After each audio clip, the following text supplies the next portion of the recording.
जय श्री राधे, जय श्री कृष्ण।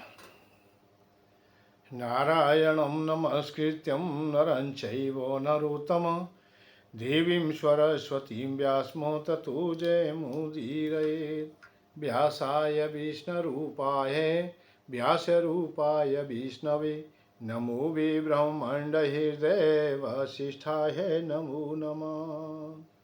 सभी के लिए यथायोग प्रणाम, नमः, दंडवत। जय श्री राधे, जय श्री कृष्ण। सब खुशहाल रहें, सदा सुखी रहें, मन प्रसन्न रहे, धर्म पर हम स्थिर रहें, सत्य हमारे सानिध्य में सदैव रहे, छल कपट हमसे कोसों दूर रहे, यही भगवान से हम कामना करते हैं। अच्छा स्वास्थ्य रहे, अच्छी बुद्धि और विवेक हमारा साथ दे, परिवार में हम कुशल मंगल से रहें, यही तो हमारी कामना है। कल हम चर्चा कर रहे थे कि दादा भीष्म और युधिष्ठिर महाराज आपस में वार्तालाप कर रहे हैं। किस पर वार्ता है? सत्य पर। और सत्य के 13 स्वरूप बताए गए, 13 स्तंभ हैं, 13 मार्ग हैं। उनमें एक एक की हम दादा भीष्म ने व्याख्या की है और उस पर ही हम लोग चर्चा कर रहे हैं कि समता, दान अर्थात दम, मत्सरता का अभाव क्षमा, लज्जा तितिक्षा, तितिक्षा का भाव है सहनशीलता, अनसूया अर्थात त्याग, परमात्मा का ध्यान, आर्यता का भाव भी है श्रेष्ठ विचार हो हमारे। आर्य का मतलब यही है, आर्य प्रणाली हमारी यही है कि हम श्रेष्ठ विचारों को धारण करें, निरंतर स्थिर रहने वाली धृति अर्थात धैर्य को भी धारण करें, अहिंसा, ये 13 स्थान है। इन पर विवेचन चल रहा था। तो विशेष करके कल जो अंतिम पड़ाव पर हमने छोड़ा था, धर्म अर्थे हेतु क्षमते, धर्म अर्थ धर्मार्थ हेतु क्षमते तितिक्षा क्षांतरोचते लोक संग्रहार्थ वेशातु धैर्यंत लभ्यते। अर्थात धर्म और अर्थ के लिए मनुष्य जो कष्ट सहन करता है, अर्थात जो पीड़ा होती है उसे, ये अलग विषय है। निश्चित रूप से है अर्थ प्राप्ति। जब अर्थ के लिए विचार करोगे आप लोग, धर्म के लिए विचार करोगे, धर्म के लिए आप लोग कोई काम करोगे, धर्म के लिए कुछ भी कदम चलोगे, तो कहीं ना कहीं तो व्यवधान सामने आएंगे। ये उदाहरण आप लोगों को एक और भी दिया गया, जैसे हनुमान जी का दिया गया। हनुमान जी जब माता जी की खोज के लिए चलते हैं तो नाना प्रकार के व्यवधान उनके सामने आते हैं। भाई मैनाक भी सामने आ जाता है, सुरसा सामने आ जाती है, सिंह का सामने आ जाती है, लंकनी उन्हें रोक लेती है। यहाँ वहाँ खोजते हैं तो वहाँ भी वो भ्रमित होते हैं, जगह जगह खोजते हैं। गयु दशानन मंदिर माही, मंदिर राजा के अर्थात दशानन के महलों में भी खोजा उन्होंने। मंदिर मंदिर प्रति कर सोदा, देखे जाता अगणित योदा, गयु दशानन मंदिर माही, मंदिर में अर्थात उनके महल में भी गए। तो जगह जगह खोज, तो व्यवधान तो है, परेशानी तो है।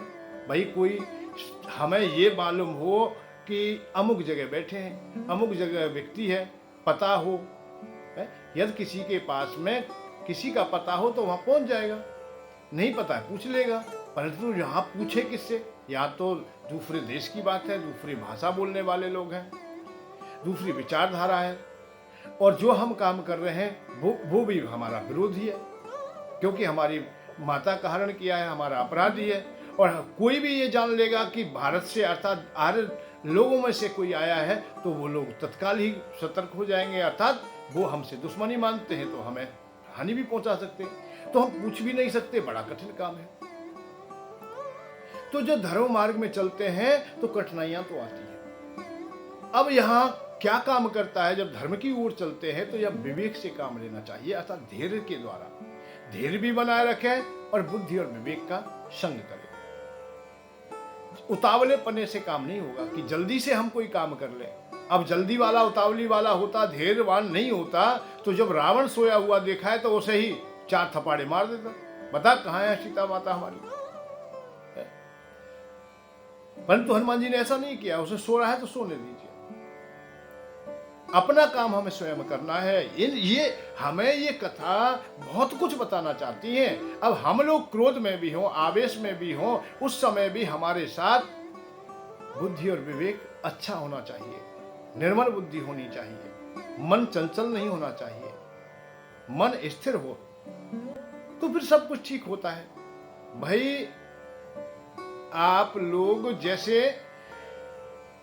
जल में अपना मुंह देखना चाहते हैं तो एक शर्त होती है कि जल स्वच्छ भी हो, उसमें कचरा भी ना हो और स्थिर भी हो, वो चंचल ना हो, तो आप चेहरा देख सकते हो, अर्थात सत्य का अनुसरण कर सकते हो, सत्य को पा सकते हो। ऐसे ही आप लोगों का मन और बुद्धि में धूमल ना जमी हो, बुद्धि हमारी विवेकहीन ना हो, हमारा सही निर्णय ना ले पाती हो हमारी बुद्धि, तो फिर हमारी बुद्धि किसी भी काम की नहीं है, कहीं भी वो कुछ भी करवा सकती है, कहीं भी हानि करवा सकती है। जो अब ये कैसे होता है, जो विषयों में अंधे होते हैं, जिनकी विचारधारा स्थिर नहीं है, उनकी बातें हैं। बुद्धि स्थिर कैसे नहीं है? क्योंकि वो गुरुजनों का संग नहीं किया है, अच्छे व्यक्तियों का संग नहीं किया है, शिष्टाचार व्यवहार उनका अधूरा है, अच्छी शिक्षा प्राप्त नहीं की है, तो इसलिए वो लोग विवेक से काम नहीं ले पाते, अर्थात बुद्धि को विपरीत अवस्था में उसे स्वीकार कर लेते हैं और उसका साथ दे देते हैं। भाई लोभ जब बढ़ जाता है तो बुद्धि कम होती है, अर्थात बुद्धि सही प्रकार का काम नहीं करती, निर्मल बुद्धि नहीं होती, तभी तो हम लोभांध हो जाते हैं, दूसरे के धन को भी छीन लेते हैं, दूसरे के पैसे को छीन लेते हैं, हम ठगी करते हैं, और जितना भी हमारे पास में विवेक था वो उसी प्रकार खर्च होता है, उसी स्थान पर खर्च होता है, उसी अवस्थाओं में खर्च होता है कि कैसे भी किसी के साथ हम ठगी कर लें, बस और कोई बात ही नहीं सोचते। कामी पुरुष जैसे निरंतर नारियों का ही चिंतन करता है, और अपनी भी नारी नहीं, दूसरों की नारियों की, पराई नारी न जाने क्या क्या विचार मन में कर लेता है। तो क्यों कर लेता है? क्योंकि वो निरंतर उन्हीं विषयों का अनुसरण कर रहा है, अब विवेक उसका साथ नहीं देगा। विवेक साथ क्यों नहीं देगा? क्योंकि उसने इसी प्रकार से अपनी बुद्धि को हमेशा लगाया रखा। तो यह हनुमान जी के पास में विवेक है, तो उन्होंने रावण से कुछ नहीं कहा है, मैंने धैर्य भी धारण किया कि मैं जब आया हूं, मेहनत कर रहा हूं, तो मेहनत का फल तो होगा, मुझ पर प्रभु की कृपा निश्चित होगी, ये विश्वास था। मेरे गुरु की मुझ पर कृपा निश्चित होगी, ये विश्वास भी अपने पास रखें, दृढ़ता रखें, दृढ़ विश्वास। मन में जिस समय दृढ़ता आ जाती है, उस समय तुम्हें फल की प्राप्ति हो जाती है और निश्चित हो जाती है, चाहे कोई भी स्थिति क्यों ना रहे, तो कोई चिंता ना करें आप लोग। शबरी मां के गुरुदेव उतंग मुनि जिस समय साकेत धाम जा रहे थे, अर्थात उन्होंने अपने शरीर का विसर्जन किया, तो उस समय वो भी कह रही थी कि मैं भी तुम्हारे साथ चलूंगी, मैं भी आपके बगैर ना रह सकूंगी, एक पल के लिए भी नहीं जीना चाहती मैं। तो गुरुदेव ने सहजता से कह दिया, रे शबरी, अभी तेरा समय नहीं आया है, तू यहीं ठहर और इसी आश्रम में रह, तेरी भक्ति बहुत अच्छी है, तेरी सेवा से मैं प्रसन्न हूं और मेरा हृदय स्वीकार करता है, और अर्थात मैं वरदान देता हूं तुझे, मेरी वाणी पर विश्वास कर, तेरे घर भगवान आएंगे, अरे उनकी सेवा करके आ जाना। अब मैं भी जा रहा हूं और तू भी चली जाती है, और हमारे आश्रम में भगवान आएंगे, उनकी सेवा कौन करेगा? शबरी ने विश्वास कर लिया, दृढ़ विश्वास हो गया कि मेरे घर निश्चित रूप से ही भगवान आएंगे, जब भगवान आएंगे तो भगवान की सेवा कौन करेगा? गुरुदेव सच कह रहे। और ये क्रम वर्षों चलता रहा, रोज आना प्रतिदिन फल लाती चुन के, जंगल में जाती, अच्छे अच्छे फल लेके आती कि मेरे प्रभु आएंगे, मेरे प्रभु आएंगे, मेरे प्रभु आएंगे, बस यही चिंतन था, राम राम राम राम राम, मेरे प्रभु आएंगे। गुरुदेव कह गए मेरे प्रभु आएंगे, रास्ते को साफ कर देती थी, बुहार देती थी, कहीं मेरे प्रभु आए और उनको जहाँ दरवाजे, ये अच्छा घर नहीं मिला, देखिए ये भी बात थी कि वो आएंगे जब मेरी झोपड़ी अच्छी नहीं मिली, स्वच्छ ना मिली, सुंदर ना मिली, कंकड़ पत्थर मिले कहीं भी, उनके पैर में कहीं चुभ ना जाए, ऐसा भाव उनके हृदय में था, तो इसलिए रास्ते को वो रोजाना साफ कर देती। आप लोग जब रामायण उठा के देखोगे तो ये मालूम होगा आपको कि भगवान राम उस परिस्थिति में आए, उस अवस्था में आए जिस समय बड़े पीड़ा थी उनके सामने, बड़ा धर्म संकट था। अब बताइए, किसी की पत्नी का हरण हो गया है, दर दर की ठोकर खा रहा है, दुखी है, परेशान है, और उस समय उसके भक्त उनके पास आ जाए और वह कहने लगे प्रवचन सुना दीजिए महाराज, बड़ा कठिन काम होता है। अपने शोक को भुला करके देखिए, भगवान और भक्त यही गुण है। भगवान राम भगवान क्यों है? इसीलिए भगवान है कि अपना दुख उन्होंने पीछे की ओर कर दिया है, कि गुरुदेव ने कहा है और वो प्रतीक्षा कर रही है मेरी। उस विषम परिस्थिति में भी सबरी मां के पास में पहुंचे और सबरी मां से मिले। जब उन्होंने पहचान लिया तो करुणा के आंसू बह गए। पूरा प्रेम एकत्र करके उनके चरणों में डाल दिया और भगवान ने मानो वहीं से कह दिया है कि मुझे प्रेम बहुत अच्छा लगता है। हे सबरी मां, मैं जंगल में भटकता रहा हूं, मेरी पत्नी का बिच्छू हो गया है, कई दिवस से मैंने भोजन नहीं किया है। अरे प्रभु, मैं तो भूल ही गई, मैं रोजाना तुम्हारे लिए भोजन लाती हूँ। दौड़ के गई है, अपनी झुपड़िया से फल लेके आ गई। प्रभु, मैंने चक चक के रखे ये सब। मैं नहीं ये चाहती कि मेरे प्रभु के लिए कोई ऐसा फल आ जाए कि जो बेस्वाद हो, इसलिए मैंने चख लिए थे पहले ही। लीजिए, आप खा लीजिए। अछूत वेर विलनी के ऐसो कहा भोग लगो, ब्रजवासी भोग में क्यों वृंदा को बिसारो है। हर छिलका को खायो श्याम, विदु रानी घर जाए, ऐसी कैसी भूख तेने भोजन में बिसारो है। ये भी साथ में जाने आप लोग, सत्संग के साथ साथ में ये भी जाने कि भगवान हमें मिलेंगे कैसे, या भगवान हम पर अनुग्रह करेंगे कैसे, भगवान हमसे संबंध कैसे जोड़ेंगे, हम भगवान से कैसे संबंध जोड़ेंगे। वहां बात आती है केवल प्रेम की, केवल प्रेम। सबरी के पास प्रेम था, धन नहीं था, कोई ऐश्वर्य नहीं था, कोई बल भी नहीं था, कोई पद भी नहीं था, कोई ऐसी चीज थी नहीं जिसको हम ये कह दें कि कोई बड़ी बात हो उनके पास। बहुत साधारणता था, केवल प्रेम था। और प्रेम का प्रभाव क्या हुआ कि भगवान राम उस अवस्था में भी गए जिस समय नहीं जा सकते थे, और उनकी बात सुनी। और प्रेम चरम सीमा तक जब पहुंच जाता है तो भगवान और प्रेम एक ही शब्द है, अलग नहीं है। जानत तुम्हें तुम ही हो जाई, वही सबरी मां जब प्रेम की पराकाष्ठा को पार कर जाती है, संपूर्ण प्रेम को अपने हृदय में बसा लेती है। संपूर्ण प्रेम का भाव है कि भगवान को बसा लेती है। और जब भगवान बस जाते हैं, वो जाने की बात कहते हैं कि मैं भामनी में जाना चाहता हूं। भक्त और भगवान एक दूसरे की बात समझ जाते हैं, पर सबरी मां की आंखों में आंसू आ गए। भगवान, आप जाना चाहते हैं, पर पहले, क्योंकि अब इस शरीर का कोई लाभ नहीं है, इस देह का कोई लाभ नहीं है। और मेरे गुरुदेव कह गए थे, वो वचन सत्य हो गए और मैं भी धन्य हो गई। अब मैं इस दरादम में क्या करूंगी प्रभु? पहले मैं जाऊंगी, फिर आप चला जाओ। आप शास्त्र उठा के देखिए, सबरी मां वही शरीर का विसर्जन कर देती है, इस चर्मदेव को वही विश्राम दे देती है कि प्रभु अब मुझे नहीं रखनी है। राम है केवल प्रेम प्यारा, केवल केवल केवल शब्द दे करके तुलसी बाबा ने इसे सजा दिया है और हमें दृढ़ता दे दी है, विश्वास दे दिया है। जिसे भी विश्वास हो जाए, जिसे भी दृढ़ता आ जाए, जिसके हृदय में प्रेम उत्पन्न हो जाए, वही तो भगवान का प्राकट हो जाता है।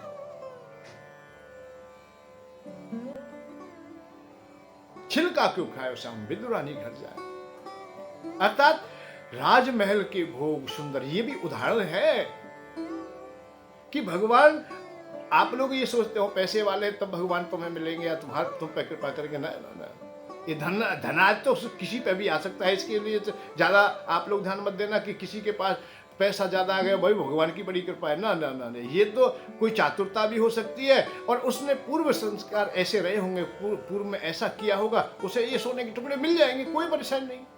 हृदय में शांति नहीं मिलेगी, आनंद नहीं मिलेगा, भक्ति मार्ग नहीं मिल सकता है। कागभूषण को सब वरदान देने की बात आती है भगवान के द्वारा, परंतु भक्ति नहीं देते तो कागभूषण जी वहां भक्ति ही मांगते। प्रभु मुझे रिद्धि सिद्धि आज कुछ भी नहीं चाहिए, मुझे ज्ञान वैराग्य नहीं चाहिए, मुझे तो केवल प्रेम चाहिए, अतः भक्ति चाहिए।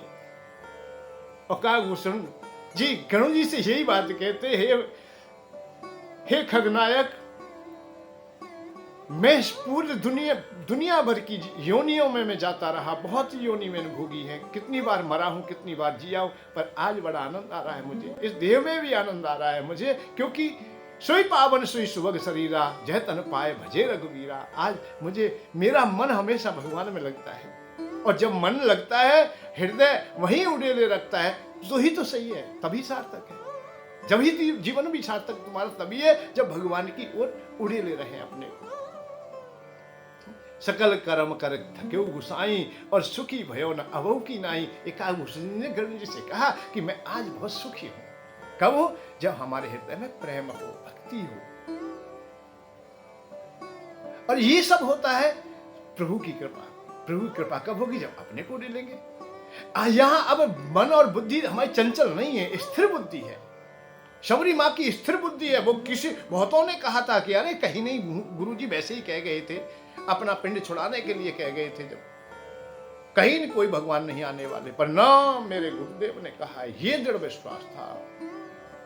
स्थिर बुद्धि जिसकी होती है, जिसकी बुद्धि चंचल नहीं है, विकार नहीं है, उसमें निर्मल बुद्धि है, निर्मल मन है, फिर देखिए सब कुछ होता है। हनुमान जी वहां धैर्यवान है, धैर्य धारण करते हैं, बुद्धि उनकी प्रखर है, क्योंकि अच्छी गुरु से शिक्षा प्राप्त की है, अच्छे स्वामी को अपना नायक बनाया है, अच्छे व्यक्तियों के पास बैठते हैं।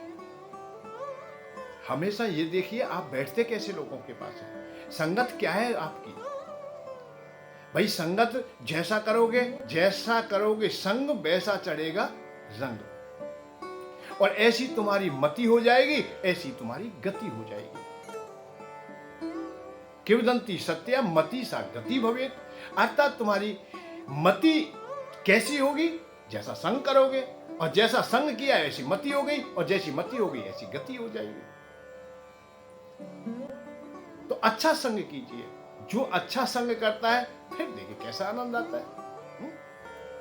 और संगत ये थोड़ा विपरीत हो गया तो सब कुछ बेकार हो जाएगा। बना बनाया काम, बड़े अच्छे श्रेष्ठ परिवार चलते हुए भी नष्ट हो जाते। कब? कुमति से।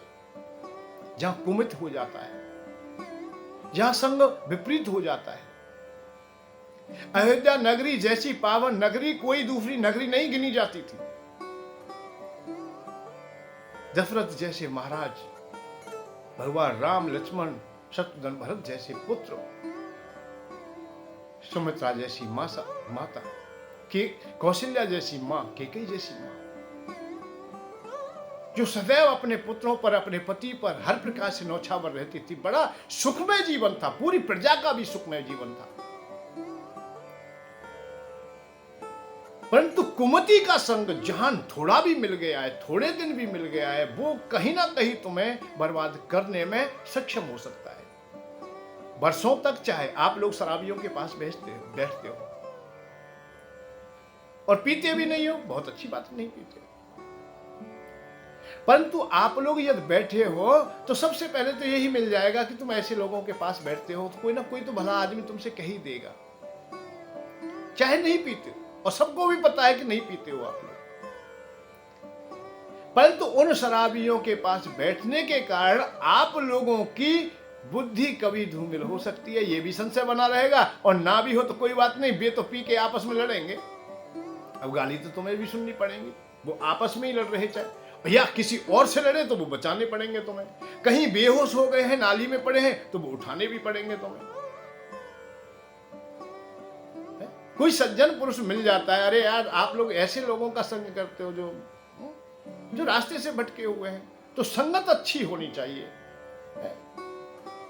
दुर्जन व्यक्ति का संग ना करे, दुष्ट व्यक्ति का संग ना करे। संगत ओछे नरन की भूल करे ना कोई, संगत ओछे नरन की भूल करे ना कोई, और संगत के कई मंथरा नाश राज को हो। केवल संगत इतनी ही की है। किसने की है? मंथराज। किसने कर ली? केकई ने। जबकि जान लेना चाहिए कि ये राशि कैसी है। ऐसे जो कमेर आप क्यों ना हो, अच्छा भी क्यों ना हो, काम ज्यादा करता हो,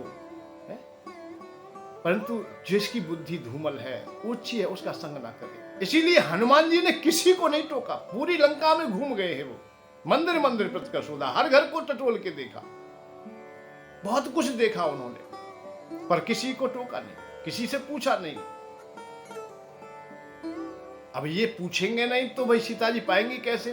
पहले देखी भी नहीं है, कोई विशेष जानकारी भी नहीं है। अरे दूसरे नगर के बारे में जानकारी भी नहीं है, किधर गली जाती है, किधर नहीं जाती है, किधर कोई रास्ता है, किधर नहीं है, किधर वाटिका है तो किधर उपवन है, किधर सैनिक छावनी है तो किधर राजा का महल, ये कौन जानेगा, कौन बताए।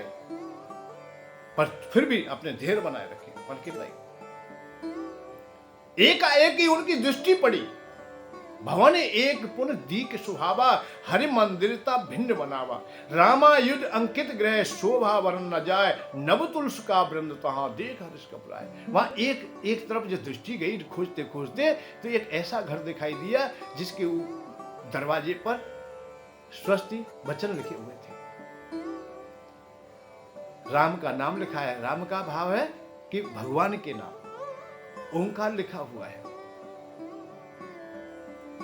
और गहराई से देखा तो आंगन में बिरवा दिखाई दिया, किसका? तुलसी का। भाई लगता है सज्जन व्यक्ति होगा ये। राम नाम अंकित ग्रह शोभा वर्ण न जाए, बड़ा सुंदर है, स्वच्छ भी है और इसमें से खुशबू भी आ रही है। जो दुर्गंधी अनेक घरों में जाने पर हमने अनुभव किया है, वो इसमें दुर्गंधी भी नहीं है। भाई संतों का जो घर है, भक्तों का है, तुलसी माँ की खुशबू अलग आएगी, कपूर की अलग आएगी, हवन होता है उसकी अलग आएगी, अगरबत्ती जलती है उसकी अलग आएगी, और जो वैसे ही व्यक्ति हैं उनमें दुर्गंधी आएगी है? मक्खियों का भंडार मिलेगा और सज्जन के यहाँ पुष्पों का भंडार मिलेगा। तो हनुमान जी ने देख लिया यहाँ अब बुद्धि विवेक काम कर रहा है, मान के। और जबकि देखिए बुद्धि स्थिर राखी, इसीलिए अच्छा घर मिल गया उन्हें, देख। और वो मिला है पूरी लंका में एक ही घर है वो ऐसा, वो भी उन्हें मिल गया है। परंतु यहां भी फिर भी अब ये नहीं है कि यहां उतावलीपन कर दे कि या तुलसी देख ली है या राम नाम देख लिया तो हो सकता है कोई ठगिया भी हो, तो इसलिए अपने को संकुचित कर लिया, छोटा कर लिया और छुपा लिया। भाई स्वामी का काम करना है तो बुद्धि विवेक से भी काम लो, अपने को छुटा बटोई बना लिया, अर्थात अपने को एक संत का रूप धारण करके और दरवाजे पर खड़े हो गए। राम नाम ते सुमरन की राम राम जी, राम राम राम राम राम राम राम। उधर रहने वाले भी सज्जन व्यक्ति है, वो भी राम का नाम लेते, वो भी सामने आए, देखे कि भाई अरे या लंका में हमारे यहाँ संत लोग कहां से आ गए, यहाँ तो निशाचरों का वास है, यहाँ हिंसक वृत्ति को अपनाने वाले लोग हैं, ये कौन? उन्हें भी संशय रहा कि हो सकता है ये कोई बनावटी हो। हनुमान जी को भी संशय, परंतु आपस में देखते रहे। परंतु जहां सच्चाई होती है, जहां निर्मल बुद्धि होती है, जहां मन चंचल नहीं है, स्थिर बुद्धि है, और थोड़ी देर के बाद में ही एक दूसरे से मिल गए, अतः घुल मिल गए। थोड़ी थोड़ी बातें करके जैसे आगे बढ़े तो जाने गए आप लोग कौन हैं। हनुमान जी ने कहा भाई यहाँ तो सब लोग ऐसे रहने वाले, पर तो आप तो संत जैसे दिखाई देते, आप तो नारायण के भक्त हैं।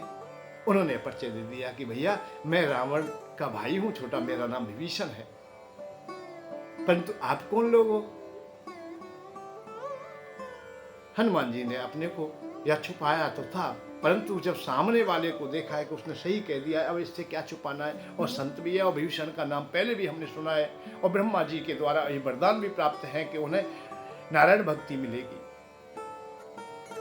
सद्विचार हैं उनके, अच्छी विचारधारा रखते हैं, विवेकवान हैं। तो उन्होंने परिचय दे दिया कि मैं हनुमान जी हूं और इस प्रकार से मैं आया हूं,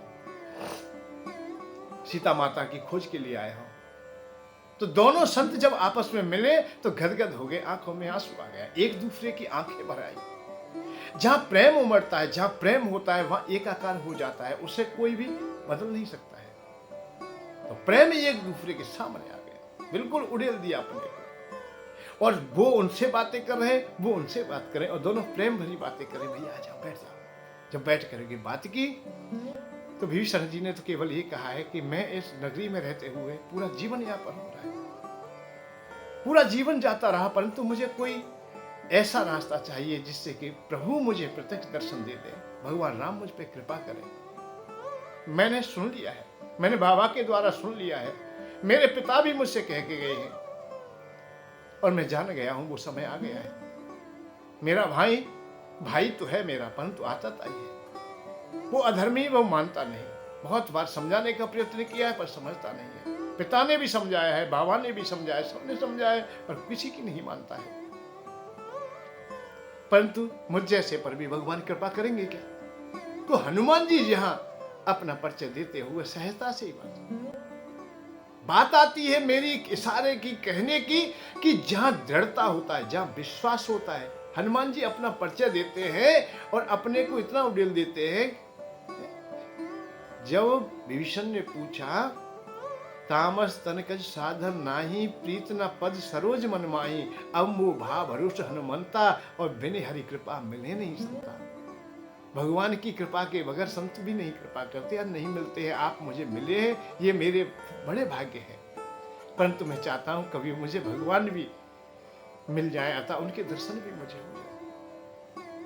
हनुमान जी की आंखों में आंसू आ गए। अरे भैया, ऐसी बात क्यों कह रहे हो? आप तो ब्राह्मण हो, आप तो श्रेष्ठ बुद्धि वाले हो, ब्रह्मा जी का स्वयं वरदान है आपको, तुम्हारे पिता लोग बहुत अच्छे श्रेष्ठ रहे, आपको भगवान ना मिले ऐसा नहीं हो सकता है। जब मेरे जैसे को मिल सकते हैं, यहां परिचय दिया, अब मेरे जैसे को। सुनो विभीषण प्रभु की रीति, करे सदा सेवक पर प्रीति, कहो कवन में परम कुलीना।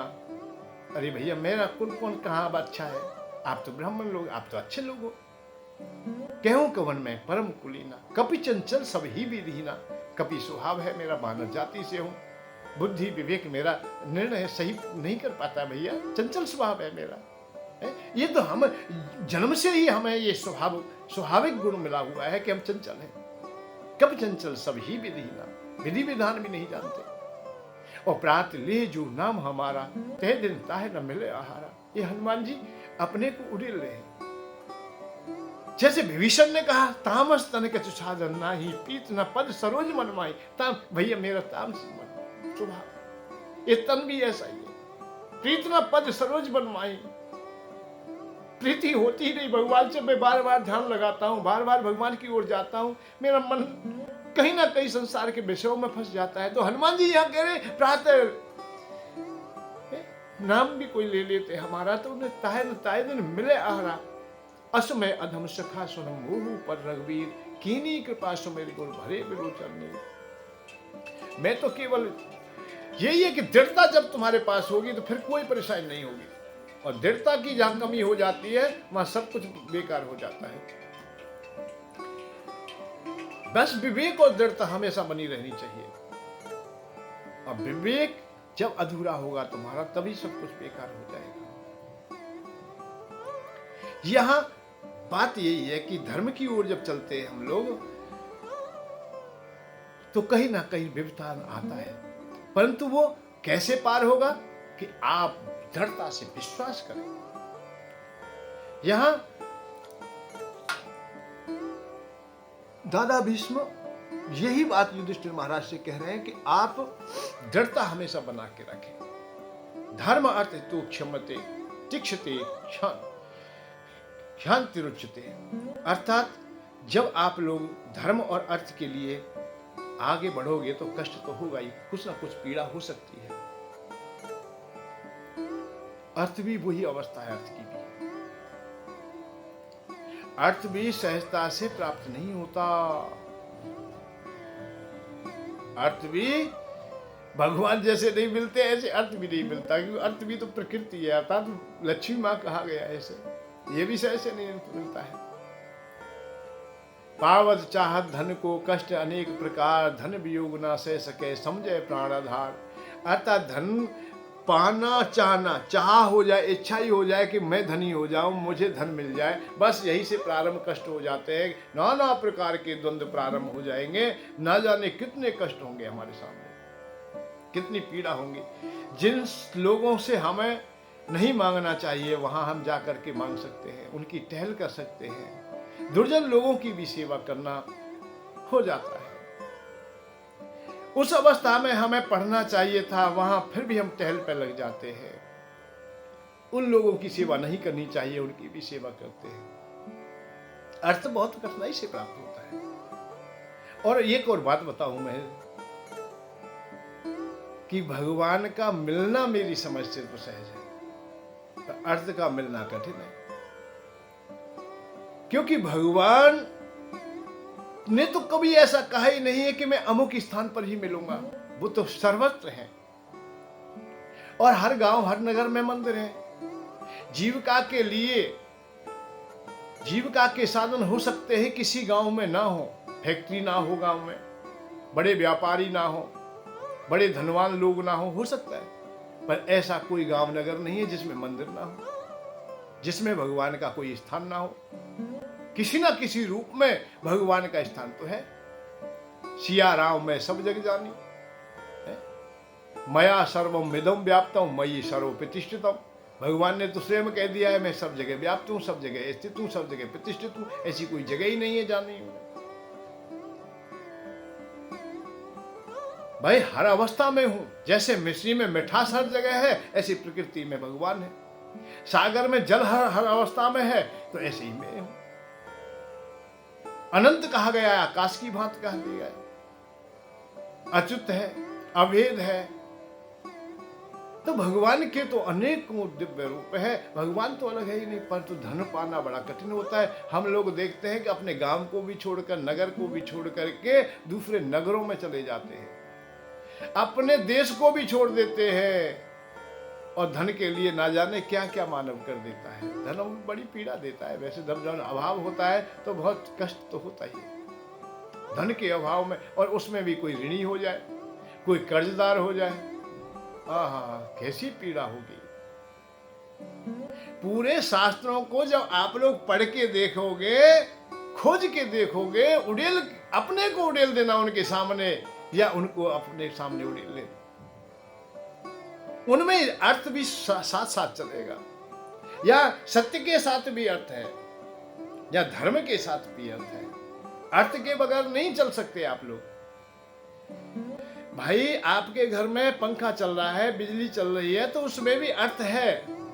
और पृथ्वी को भी अर्थ ही कहा जाता है, प्रकृति को अर्थ कहा जाता है, माया के रूप में भी अर्थ ही है। ये सब अर्थ है, अर्थात अर्थ पैसा है। तो धन पाना बड़ा कठिन है, कम नहीं। और जिनसे छिन गया है उनके सामने बहुत बहुत पीड़ा। ये उदाहरण शास्त्रों में मिलते हैं। महाभारत क्या है भाई? महाभारत में है क्या? अर्थ का इतना व्यापार है, केवल एक जगह इकट्ठा होता है, एक जगह खाली हो जाता है, एक के अधिकार में आ जाता है, एक रिक्त हो जाता है। कहीं अर्थ जीतता दिखाई देता है, कहीं हारता दिखाई देता है, उसी से हम बन जाते हैं। पांडवों के जो अधिकार में अर्थ था, अतः धन था, वो कौरवों ने ले लिया। किसी भी चातुरता से प्राप्त किया, उन्होंने अपने अधिकार में ले लिया। उधारी में रखा है कि 13 वर्ष के बाद में आप ले लेना। जब बेईमानी हुई, नहीं दे रहे, तो वही पांडव लड़ने को तैयार है और कौरव भी लड़ने को तैयार है। और अंत में पड़ाव आता है कि लड़ करके सब कुछ सर्वनाश हो जाता है। अर्थ सहजता से प्राप्त नहीं होता। पावत चाहत अर्थ, पावत चाहत धन को कष्ट अनेक प्रकार, धन वियोग ना सह सके समझे प्राण आधार। जब जाने लगता है धन, पाना पहले तो कठिन है, और फिर यदि वो मिल भी जाए और चला जाता है या जाने लगता है, तो प्राण आधार अतः नहीं छोड़ना चाहता, चाहे प्राणांत हो जाए। कितने लोग ऐसे उदाहरण होंगे, धन नहीं छोड़ पाते, यदि बलात् छूट भी जाता है तो प्राणांत तक कर लेते हैं, आत्महत्या कर लेते हैं, या उनकी मृत्यु हो जाती है। इतने अपने को उड़ेल देते हैं कि वो जीवित भी नहीं रहते, जीते जी मर जाते, खत्म हो जाते। वैसे धन के अभाव की पीड़ा भी बहुत गहरी पीड़ा है, कमजोर नहीं है भाई। रामायण में क्या है? रामायण में धन की तो बात थी कि एक पुत्र को राज्य मिलेगा, एक को वनवास मिलेगा। महाराज हरिश्चंद्र धन ही तो देते हैं, अतः राज्य को ही तो देते हैं। और कुछ थोड़े से और धन की आवश्यकता हुई कि ये धन मेरा और शेष रह गया है। जब देने के लिए कुछ भी नहीं था, तो दक्षिणा और देनी है तुम्हें। अभी जब आप दान कर रहे हो, दान में भी दान करना है आपको, संकल्प के साथ दक्षिणा चाहिए कुछ ना कुछ। तो दक्षिणा देने के लिए जब धन नहीं रहा, तो वही राजा हरिश्चंद्र दर दर की ठोकर खाने पर लाचार हो जाते हैं। और पूरी दुनिया में कोई भी उनकी सहायता नहीं करता। अर्थ जब टूट जाता है तो ये भी जान लेना तुम्हारा जीवन भी व्यर्थ जैसा ही हो जाता है। अर्थ जिसके पास है लोग उसी के मीत, पंडित बलशाली भयो ब्रजबंधु भयभीत। ये अर्थ भी बहुत ही अति आवश्यक है। वही पंडित, वही ज्ञानी, वही बलशाली हो जाता है जिसके पास अर्थ है। अर्थ जिसके पास है लोग उसी के मीत, अर्थात ये संसार वाले उनसे बड़ी प्रेम करते, बड़ा भाव दिखाते हैं, बड़ी रिश्तेदारी अच्छी लगती है कि वहां जा रहे बुआ हमारी बहुत अच्छी है, फूफा जी बहुत बड़े, बहुत श्रेष्ठ है। पर फूफा जी के पास जब निर्धनता आ जाए उस दिन कोई नहीं जाने वाला, ना कोई बात करने वाला, ना कोई पूछने वाला, ना बिठाने वाला। यदि कोई कर्जा भी हो गया है तो सब लोग ना जाने क्या क्या भाषा से बोलने लगे। राजा हरिश्चंद्र उस कर्जे को देने के लिए टहल भी करते, मजदूरी करते, परंतु उतना धन इकट्ठा नहीं कर पाते और लेने वाला रोजाना परेशान कर रहा है। अरे जिसके पास पैसा है थोड़ा हमेशा संकोच रखना। ये कई उदाहरण हैं आज की अवस्था में हम लोग देख रहे हैं, और विशेष करके दो ही व्यक्ति रह गए, ब्राह्मण और क्षत्रिय। तीसरा वैश्य, वैश्य तो व्यापारी है, उसका तो कहना ही क्या, उससे हम कहें क्या। आज ब्राह्मण भी ब्याज लेने लगा, कर लेने लगा, जबकि क्षत्रियों के लिए ये था कि कर ले ले, और कर में भी इतना ले ले जिससे कि उसे पता भी ना चले। जैसे मधुमक्खी पुष्पों से शहद ले आती है और फूलों को कभी पता नहीं चलता है, इसी प्रकार से कर ले राजा के रूप में। अतः राजा ऐसा ही कर ले जिससे कि प्रजा दुखी ना हो, हताश ना हो जाए, टूट ना जाए। परंतु आज हम देख रहे हैं, उन बोहरियों को देखते हैं, उन पैसे वालों को देखते हैं जिन्होंने अपने बच्चों को बेचा है, दूध और पूत दोनों बेचे हैं। वो अपने को बलशाली कह देते, वो धनवान बनाते थे, दूध बेच रहा है और ब्याज पे पैसा उठा रहा है। कृपण है, कंजूस है, महा कृपणता धारण कर लेता है। ये सवाल शास्त्रों में है, धर्मों में भी आती है कि कृपण भी ना होना चाहिए। कृपण व्यक्ति भी इस धरती पर भार के समान है। 70% भूमि घर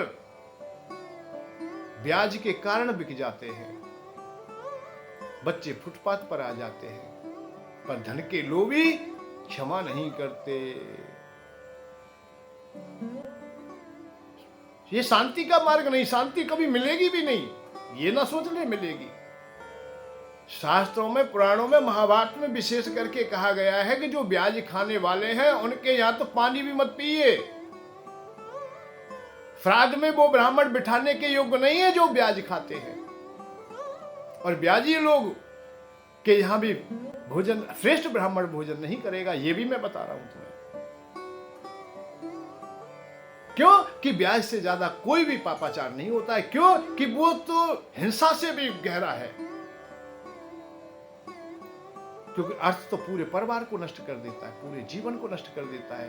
कोई शस्त्र लेके किसी को मारे तो एक व्यक्ति को मारेगा, परंतु ब्याज अर्थात किसी के अर्थ का हरण कर लेना तो संपूर्ण परिवार को मार देना जैसा होता रहता है।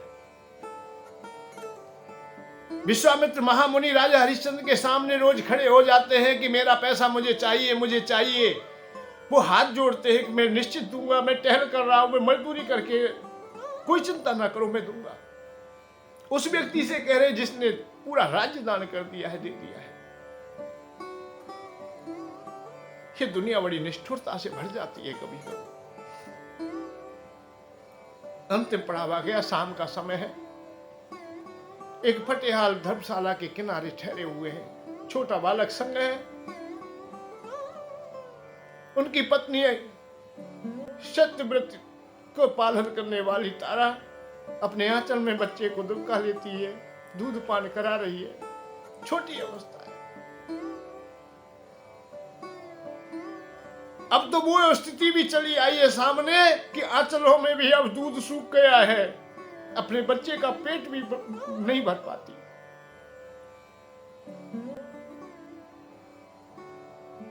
राजा हरिश्चंद्र कहते हैं, हे भामिनी, तू अपने मायके चली जा।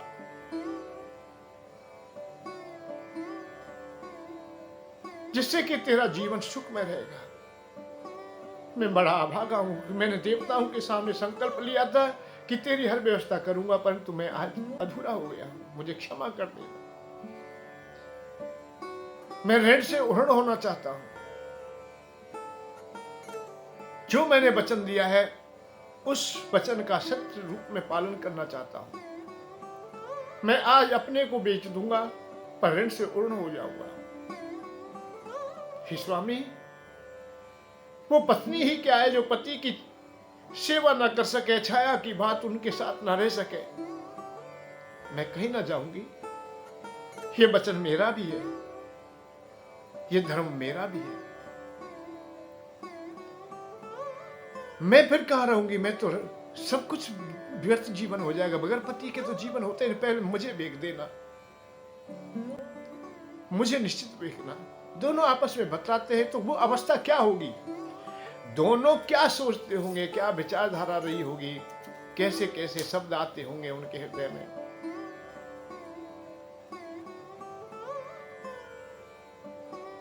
अंतिम पड़ाव निर्णय हो जाता है कि प्रातःकाल हम लोग अपने को बेच देंगे। उस चौराहे पे चले गए जहां मानव बेचे जाते हैं। गले में रस्सी बांध दी है, पशु की भांत तारा के गले में डाल दी है।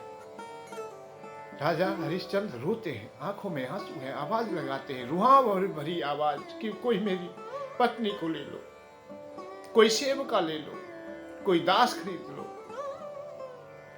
नाना प्रकार के लोग आते होंगे, क्या ना सोचते होंगे, क्या उनकी विचारधारा ना रही होगी। एक सुंदर स्त्री है, पर राजमाता थी, राजमाता है, सुंदरता की दिव्य मूर्त है। जो लोग बातें करते होंगे उस समय राजा हरिश्चंद्र को संकोच भी होता होगा, लज्जा भी आती होगी, परंतु धन का अभाव इतनी पीड़ा तक पहुंच सकता है, ये मैं बताने का प्रयत्न कर रहा हूं आपको। धन को भी कभी ठुकराए नहीं। धन और धर्म साथ चलाएंगे आप लोग, तभी तुम्हारा जीवन सार्थक होगा। धन टूट जाएगा तो भी तुम व्यर्थ हो जाओगे, और धर्म टूट जाएगा तब भी तुम व्यर्थ हो जाओगे। धर्म को रखते हैं क्यों? धन तो टूट गया है, अब धर्म ना टूटे। राजा हरिश्चंद्र यही विचार करते केवल। हे विधाता, मुझे क्षमा कर देना। हे मेरी पत्नी, हे प्रियसी, मुझे क्षमा कर देना। धिक्कार है उस पुरुष के लिए जो पत्नी का पेट ना भर सके, उसके लिए भोजन की व्यवस्था ना कर सके, रहने की व्यवस्था ना कर सके। मैंने देवताओं के सामने संकल्प लिया, आज मैं मिथ्याचारी हो गया। तारा अपने हाथों से महाराज के आंखों के आंसुओं को पोंछ देती है। ऐसे निराश ना हो। इस प्रकार से हम लोगों को ये काम नहीं करना चाहिए। जो हमने संकल्प लिया उसे हमें पूरा करेंगे, और हंस के कमजोर हृदय ना करें। पत्नी को बेचा, परंतु उतना धन नहीं मिला। पत्नी को जब जाते हुए देखा तो बच्चा भी रोने लगा। माँ माँ, अलवाई काय की बात। माँ भी नहीं बिछुड़ना चाहती है और बच्चा भी नहीं बिछुड़ना चाहता है। कुछ शुल्क दे करके उसे भी साथ में ले गए हैं, परंतु धन पूरा नहीं हुआ तो अंतिम पड़ाव में अपने को भी बेच दिया है, और ऐसे व्यक्तियों के हाथ में बेचा है जिनके पास टहल नहीं करनी चाहिए थी। ये उदाहरण है। आप काशी में जाओगे तो आज भी राजा हरिश्चंद्र के नाम से शमशान घाट है। शमशान घाट पर ही गंगा के किनारे वहीं उनकी सेवक ने ड्यूटी लगाई हुई है कि तुझे यहीं पर सेवा करनी है। कोई भी यहाँ आता है तो कर के बगैर किसी को नहीं दाह संस्कार करने दोगे आप लोग। उससे कर लोगे, उससे पैसा लोगे, उससे शुल्क लोगे। बड़ा कठिन काम हो जाता है। धर्म भी बड़ा कठिन है, धर्म सत्य की निष्ठा। पर धर्म भी ऐसा ना हो। आज तो कल ही है, ऐसा तो बात आती भी नहीं है। इसीलिए विवेक के साथ में अपना जीवन यापन करें। परंतु सत्य धर्म को अपनाने में पीड़ा होती है, निश्चित होती है। परंतु इसीलिए राजा हरिश्चंद्र को आज गाया जाता है, ऐसा नहीं है। होने स्थापना हो जाती है उन लोगों की। जो धर्म पे होते हैं, चाहे आपत्ति काल आ जाए फिर बस जाते हैं, फिर वो प्रतिष्ठित हो जाते हैं। और राजा हरिश्चंद्र के साथ में भी वही होता है, जब पूर्णता में आ जाते हैं, पूर्ण कष्ट और परीक्षण हो जाता है। कब होता है? जब पुत्र भी मर जाता है और पुत्र के दाह संस्कार के लिए जब तारा शमशान में पहुंचती है तो उसके पास कोई शुल्क देने के लिए कुछ नहीं होता है, और राजा हरिश्चंद्र दाह संस्कार तब करने देंगे क्योंकि धर्म पर अड़े गए। परंतु अंधेरे में पहचान ना सके, जब पत्नी को पहचाना तो जैसे गजराज कोई ऊपर से धड़ाम से गिर गया हो, घुटू केवल बैठ गए। कैसी पीड़ा, कैसा धर्म संकट मेरे सामने है। मैं अपने पुत्र के लिए रो भी नहीं सकता, मैं अपनी पत्नी के लिए रो भी नहीं सकता। उस समय उन्होंने कर लेना निश्चित कर दिया कि हे भावनी, हम सब कुछ सहन करके आ रहे हैं, हम धर्म को न तोड़ेंगे। स्वामी ने मेरे ने कहा है कि कोई भी या दाह संस्कार होगा तो कर तो लेना पड़ेगा, मैं स्वामी की आज्ञा नहीं टाल सकता। मोहितारा अपने पटियाल साड़ी जो पहने हुए उसी को आधा कर दिया है, आधा अंग वस्त्रहीन हो गया है। जिस समय साड़ी कटती जा रही थी, मानो देवताओं का हृदय भी चिरता जा रहा हुआ था, कटता जा रहा होता। ब्रह्मा विष्णु महेश सब एकाएक आकाश मार्ग से धड़ धड़ धड़ धड़ दामनी दमकती हुई एकाएक आवाज होती है, सामने आ जाती। विश्वामित्र सामने आ गए। ऐसा नहीं है जो परीक्षा करता है, कोई गुरुदेव परीक्षा लेता है तो वो भी खड़े हो गए। धन्य है राजा हरिश्चंद्र जैसा सत्यवादी ना हुआ है ना होगा कोई भी। उन्हें इतने वरदान दिए गए कि आप चिंता ना करें, आप परीक्षा में पास हो गए हो। राजा हरिश्चंद्र तो केवल इतना ही कहते हैं, महाराज ऐसा परीक्षण ना लिया जाए। ये मर्यादा मान दी गई कि कलयुग में ऐसा परीक्षण नहीं होगा, आगे ऐसा कोई भी परीक्षण नहीं किया जाएगा। मोरध्वज का भी उसी समय परीक्षण हुआ था, वो भी रोक दिया गया। परंतु सत्य का प्रभाव, धर्म का प्रभाव इतना अटल है कि वो आपको इतना मजबूत कर देता है जिसकी कोई सीमा नहीं। धराधाम जब तक रहेगी, जब तक राजा हरिश्चंद्र का नाम रहेगा, आने वाली पीढ़ियां भी उन ऐसे महाराजाओं से, धर्मज्ञ राजाओं से, विवेकवानों से शिक्षा लेते रहेंगे हम लोग। युधिष्ठिर महाराज यहां जो भी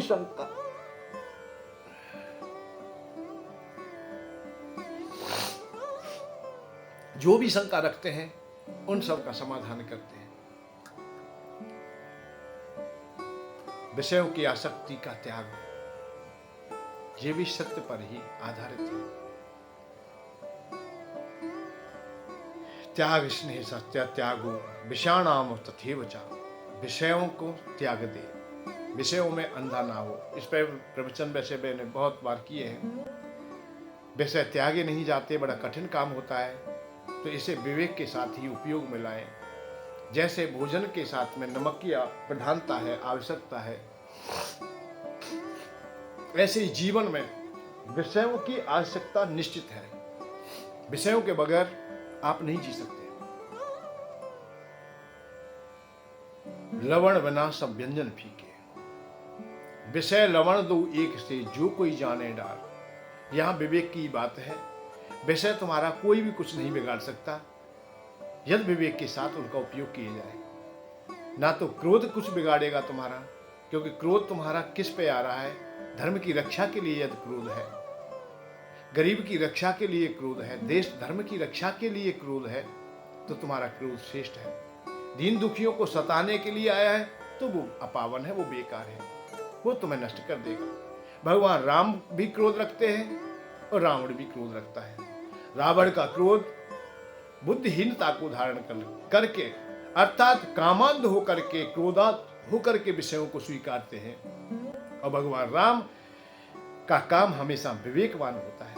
उदाहरण है रामायण में, पुष्प वाटिका में सीता जी को देख करके काम तो उत्पन्न होता है, टकटकी लगाए देखते भी हैं, परंतु वहां लक्ष्मण भैया ने उन्हें टोका है, इशारा किया है, तो भगवान राम ने स्पष्ट कहा है कि रघुवंशन कर सहज स्वभाव, मन को पंत पग धरे न काऊ। भैया हमारा रघुवंशियों में ऐसा कभी नहीं हुआ है, और वही अपने काम को शांत कर लिया है, अतः विवेक की आदि से उसे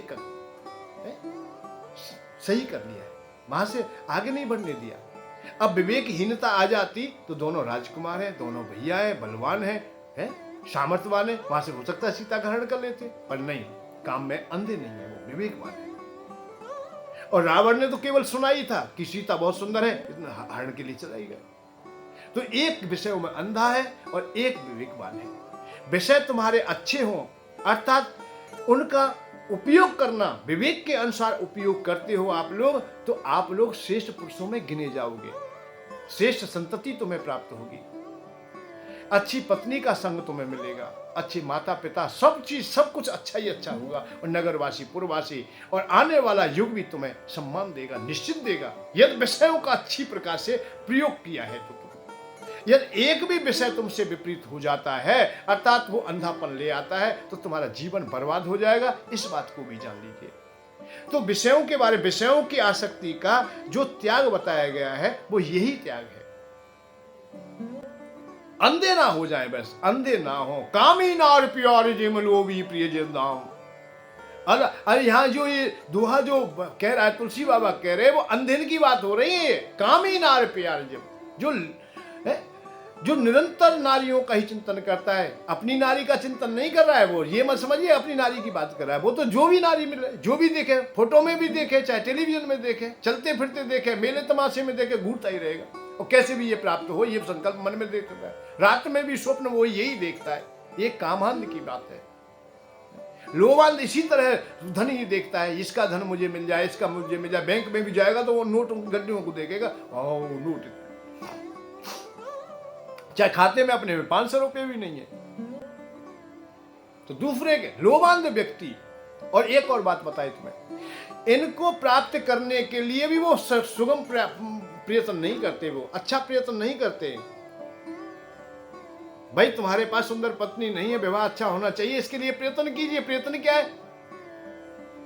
प्रयत्न क्या है? प्रयत्न यह है, अच्छा काम कीजिए, अच्छा व्यवहार बनाइए, अच्छी गुणवत्ता अपनाइए, 4 लोग तुम्हारी बड़ाई करने लगे, सब लोग अच्छा बताने लगे, तो कोई भी किसी से कह देगा भाई बहुत बढ़िया लड़का है, अच्छा खाता है, अच्छा कमाता है, कोई भी उसमें कुसंग नहीं है, कोई भी उसके हृदय में ऐसा विकार नहीं है कि जिसके द्वारा वो उसका जीवन अच्छी प्रकार से ना व्यतीत हो सके। बहुत ही बढ़िया है, सब लोग उसका सम्मान करते हैं, अरे बहुत बढ़िया आदमी है वो, है लड़का, बहुत सुंदर है, सुबह जगता है, अपना व्यायाम करता है, सुंदर शरीर है उसका, सुंदर वाणी है उसके, अर्थ भी कमाता है, तो विवाह क्यों नहीं होगा? होगा। पर इस काम को ना करके 8 बजे तक 9 बजे तक सोएंगे, रात भर मोबाइल देखेंगे, काम कोई करेंगे नहीं, पढ़ेंगे लिखेंगे, लिखना तो है ही नहीं है, दादा छोड़ गए, बाबा छोड़ गए संपत्ति, उसी के ऊपर गोलगप्पे की तरह फूल करके अपने को विवाह हो जाए, विवाह हो जाए, अच्छा विवाह हो जाए।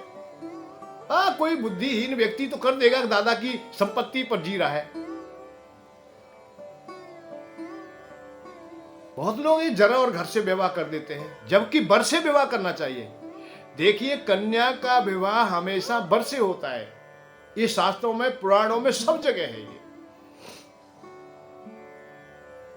परंतु हम लोग जो धूमल बुद्धि वाले हैं, वो किससे विवाह करते हैं? जर से, पिता की संपत्ति से, घर से, ये ईंट पत्थर कंकड़ पत्थर जो खड़े होते उनसे। फिर लड़का कुछ भी करता हो, शराब पीता घूमता हो, बाइयात हो, ज्वारी शराबी, सब कितने भी उसमें ऐब क्यों ना हो, उसका विवाह करने के लिए हम तैयार हो जाते हैं। हम परीक्षण नहीं कर पाते, फिर हम पूरे जीवन पश्चाताप करते हैं, अर्थात उस कन्या का, उस बिटिया का पूरा जीवन ही बर्बाद हो जाता है, व्यर्थ हो जाता है। तो विवेकवान विवेक को धारण करे, सही प्रकार से हम लोग तो बहुत अच्छे रहेंगे, तो कोई विषय बुरा नहीं होगा। अर्थ कमाने के लिए हम प्रयत्न करें, अर्थ हमारे पास हो, धर्म के अनुसार चले, तो यही तो शास्त्रों में बताया जाता है, यही बात हमें जाननी चाहिए, और इन बातों से ही हमें सब कुछ अच्छा मिलता है। फिर आगे भीष्म दादा कहते हैं कि भैया, आर्यता नाम भूता नाम या करोति प्रियता। आर्यता या आर्यता जो शब्द है वो आर्यों से ही है, जो हमारा कहा जाता है आर्य देश है। आर्याव्रते भरतखंडे आर्य लोग वास करते थे जहां। आर्य कब खत्म हो गया शब्द?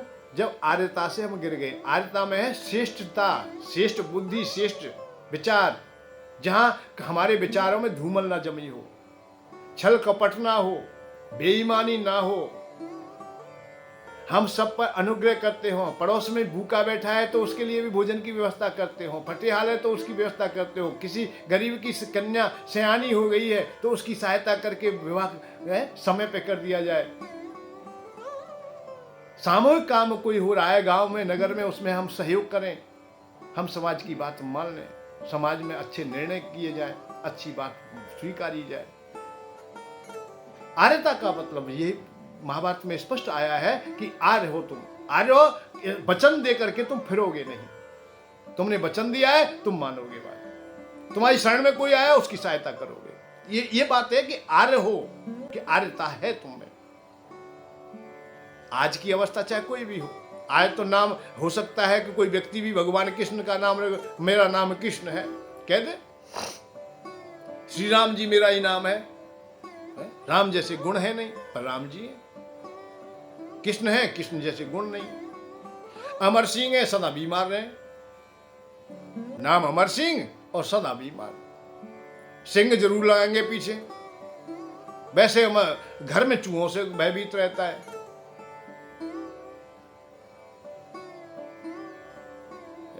कभी नामों की गौणिकता उस समय बहुत अच्छी थी। आज हम नामों को ऐसा धूमल कर दिया कि ऐसे ही तो हमने अपने रख लिए, ऐसे ही बच्चों के रखते हैं हम लोग। अमर सिंह है, फिर भी ठीक है, जाने वाले हैं, जल्दी चले जाएंगे, ज्यादा दिन नहीं रहेंगे, क्योंकि शराब इतनी पीते हैं, ऐसी मोटरसाइकिल चलाते हैं, कहीं ना कहीं तो टकरा के मर ही सकते हैं। अस्थि पिंजर मात्र रह गए, तो अमर सिंह का किस बात के है? तो नाम की गौणिकता को भी हम धारण करते तो ठीक था। आर्यता उस समय, तो आज हम आर्य हो गए, अनार्य ने भी आर्य नाम रख लिया है। आज हम देखते हैं जो ठगी करने वाला है, सबसे ज्यादा ठगी करने की सोचता है, वही अपने को आर्य कह, मैं आर्य हूं। आर्यता को जानिए, समझिए पहले। जिस दिन आर्यता को समझ जाओगे, उस दिन पता चलेगा कि आर्य कहते किसको है। जब सने सने सने सने हम लोगों में छल कपट सम्मिलित हो गया, तो आर्यता जो शब्द थी, हमारे गांव में कुछ ऐसे लोग हैं जो सूर्यवंश से संबंधित रखते हैं, जो भरत जी के वंशज हैं, पर उनमें भी छल कपट समा गया है। तो एक दिन मैं कह रहा था कि भाई तुम अपने दरवाजे पर ये एक पंक्ति लिख दीजिए, देखी जाएगी जो भी होगा। मैंने क्या लिखना है? मैं रघुवंश रघुकुल रीत सदा चले आई, प्राण जाए पर वचन ना जाए। एकाएक खड़े हो गए, भाई महाराज हाथ जोड़ते हैं, अब ये नहीं चल पाएगा, ये नहीं चल पाएगा। स्वाभाविक की बात है कि उन्होंने वो शब्द नहीं लिखे, मंगल भवन या मंगलहारी द्रवो सदस्य जर बिहारी, या ये लिखा था उन्होंने। तो मैंने कहा रघुकुल रीत सदा चले आई, प्राण जाए, या और लिख दे भैया कल, क्योंकि वही व्यक्ति हमने कई जगह देखा, सौदा किया है और घर में जा करके सोई। समाज में तो कह दिया कि हाँ ठीक है, बहुत अच्छी बात है, पर घर में गए, माने भैया पत्नी नहीं मान रही। समाज में आकर के शर्म भी नहीं लगती कि पत्नी नहीं मान रही, कह रही, बच्चे नहीं मान रहे, और फिर मान गए कितने में कि 500 रुपए किसी ने फालतू दे दिए, ज्यादा दे दिए तो मान गया। अब रघुवंश अब क्या करें? तो इसलिए उन्होंने नाम रखना ही छोड़ दिया। मूंछों की बात, मूंछ कटाना क्यों प्रारंभ हुआ था हमारे यहाँ? क्यों? मूंछों में एक सम्मान होता है, मूंछ का बाल, पर मूंछ कटाने में हम क्यों लग गए? इसीलिए लग गए कि हम वो सम्मान तो रख नहीं सकते कि कोई भी फिर कहेगा कि है बड़ा अच्छा मूंछ वाला है, परंतु मूंछ की मर्यादा तो रख कम से कम। इसलिए मूंछ मुड़ा दी, मान के खत्म करो। उदाहरण नाना प्रकार के हमने स्वीकार कर लिए, ठीक है, बेईमानी करनी है, जैसे भी करना है, तो मूंछ रखें क्यों हम लोग? तो जैसी भी आर्यता हमने गंवा दी, हमने अपनी वेशभूषा, खान पीन, रहन सहन, बोल चाल, या हमारे संकल्प विकल्प जो क्रियाएं आ रही हैं, वो हमारी विश्राम पाती जा रही हैं, तो वो उचित नहीं है। इसीलिए अपने को वैसे एक बात बताएं, हम लोग तो ये समझते हैं और अनुभव भी करते हैं कि आज की स्थिति में हर चीज सुलभ है, तो शास्त्रों का ज्ञान भी सुलभ है। रोजाना कथा मिलती है, बड़े बड़े विद्वान आपको कथा सुनाते हैं। आप चाहे मोबाइल पर देख ले, टेलीविजन पर देख ले, ना नहीं तो आप लोग गले और मंदिर आदि गली चौराहे जहाँ कहूँ बाजार आदि में कथा भागवत प्रवचन सुनते मिल जाएंगे, बड़े बड़े वक्ता हैं। तो सब कुछ तुम्हें मालूम है और तुमसे क्या कहे, सब कुछ तुम्हें मालूम है और तुमसे क्या कहे। टूटे थके हारे हुए सौंदर्य के मारे हुए, उखड़े हुए सैलाब से मझधार में कब तक बहे, सब कुछ तुम्हें मालूम है और तुमसे क्या कहे। हम क्या कहें भैया, हम ना कछु कह पाएंगे, हम तो इतना ही है। जो बोल रहे हैं भैया अपनी बात कह ले और आपकी हम सुन लें। दादा भीष्म जो कह रहे हैं भाई में हम सहयोगी है।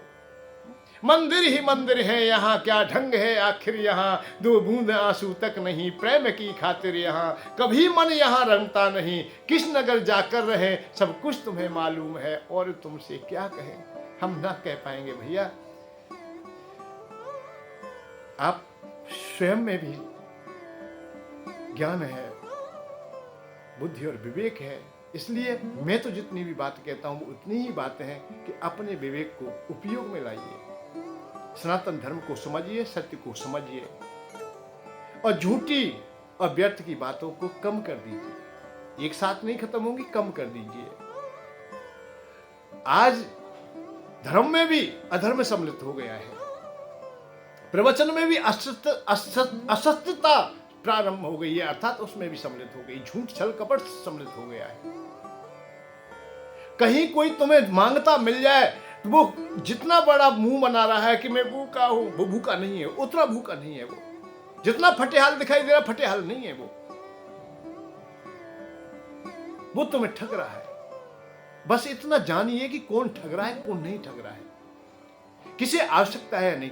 अपावन व्यक्ति को तुमने दान दे दिया, अनावश्यक दान दे दिया, जिसे आवश्यकता नहीं है उसे दे दिया। अच्छा एक बात बताओ, एक प्यासा है, मरुस्थल में खड़ा है कोई व्यक्ति, रेगिस्तान की तपती दोपहरी में चला आ रहा है और वो बहुत ज्यादा प्यासा है और तुम्हारे पास जल है। अब उसे जल की आवश्यकता भी है, प्यास लगी हुई है, उसे 100 की नोट दीजिए, 200 500 गड्डी दे दीजिए, भैया ले ये पकड़ भाई, पानी नहीं दे सकते हम लोग। या भोजन दीजिए, नाना प्रकार के भोजन व्यंजन दे दीजिए, मिठाई दे दीजिए, सब कुछ दीजिए, सब रख दीजिए बहुत कुछ। और पानी की बोतल तुम्हारे पास में है, भाई मैं पानी नहीं दूंगा मैं। अब बताइए उसे आवश्यकता क्या है, क्या लेगा वो सब कुछ नौछावर करने के उपरांत भी केवल वो जल को चाहेगा, क्योंकि जल की आवश्यकता है। और उसी जल को आप लोग सागर में चले जाएं, नदी में चले जाएं, एक लोटा पानी को लेकर के और वहीं गंगा जी के किनारे किसी को पिलाने लगे या गंगा जी में डालने, तो बताए उसका क्या फायदा होगा, वो सब व्यर्थ होगा। और मरुस्थल से जो थका हुआ आया है उसे एक एक बूंद इतनी कीमती होगी और वो आशीर्वाद देगा, मेरे प्राण बचा दिए भैया तुमने, मैं तुम्हारे लिए सदैव ऋणी रहूंगा। और जब जब चर्चा आएगी तो वो उस पानी की बूंद की एक एक बूंद को याद रखेगा और बखान भी करेगा कि इतना मैं भगवान बन के आ गया मेरे पास में, मेरे प्राण जाने वाले थे, मुझे एक लोटा पानी पिला दिया। कहानी है ये बात की। तो आवश्यकता के अनुसार दान उन्हीं लोगों को दीजिए जो पात्र हो, जो सदुपयोग करते हो, जो देश धर्म के लिए उस पैसे को खर्च करते हो, उपयोग में लाते हो। केवल नाम कमाने के लिए नहीं कि बिल्डिंग बना रहे हैं, बिल्डिंग पर बिल्डिंग, बिल्डिंग पर बिल्डिंग, बिल्डिंग पर बिल्डिंग, वृद्धशाला बना रहे, माँ बाप के लिए जेल बनवा रहे हो तुम, बहुत बढ़िया भैया, सब कुछ तुम्हें मालूम है। मैं अब ज्यादा नहीं कहूंगा इस बात में, परंतु कल पुनः फिर हम देखिए एक और बात जानिए, रोज आना प्रयत्न करूंगा, मैं रोज आपके साथ रहूं और आप मेरे साथ रहें, मिलता रहेंगे हम दो, मिलते रहेंगे हम लोग, तो बहुत बढ़िया रहेगा। और सभी मेरे मित्र हो, मेरे सखा हो, और यही प्रेम बना के रखना। जय श्री राधे, जय श्री कृष्ण। धन के साथ धर्म की ओर, सुख की खोज।